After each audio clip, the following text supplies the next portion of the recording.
around the bush, which was what the man was doing up on the stage. It was the last place he would visit of a night time, but he owed it to his sergeant to show interest in what she liked.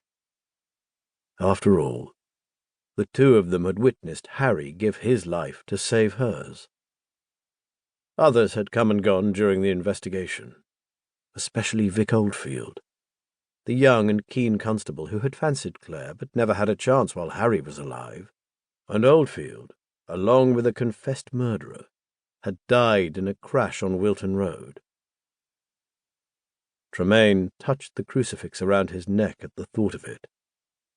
It was nonsense, this talk of ancient gods from the depths of wherever.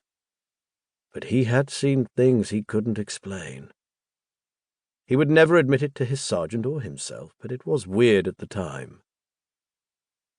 If it hadn't been for Harry freeing Clare first and then the others, all four would have died. Tremayne noticed that Yarwood still touched her ring finger. He knew that idling her time in the office would do her no good. But then idling her time back at her parents' hotel in Norfolk had got to her in the end.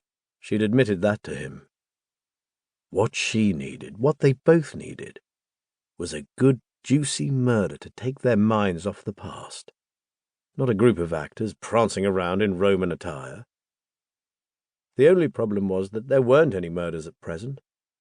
However, after medals were given for bravery, above and beyond the call of duty, any talk of retirement by Superintendent Moulton was off the agenda. Tremayne had accepted the award on Yarwood's behalf and said a few words for her, but she had not wanted to come.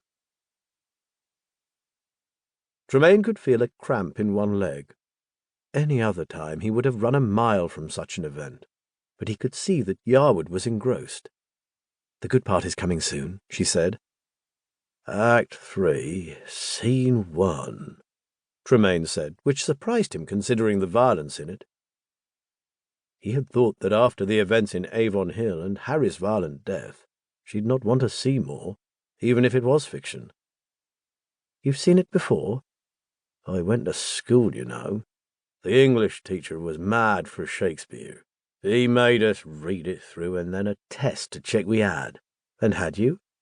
"Only to save one of his detentions, writing out 100 times, 'There is a tide in the affairs of men, which, taken at the flood, leads on to fortune. Amidst all the voyage of their life is bound in shallows and in miseries. On such a full sea are we now afloat, and we must take the current when it serves or lose our ventures.'" It made no more sense then than it does now. "It's beautiful," Yarwood replied. "At least one of us is enjoying the night out. The production and watching you squirm are poetic. Thanks for coming anyway.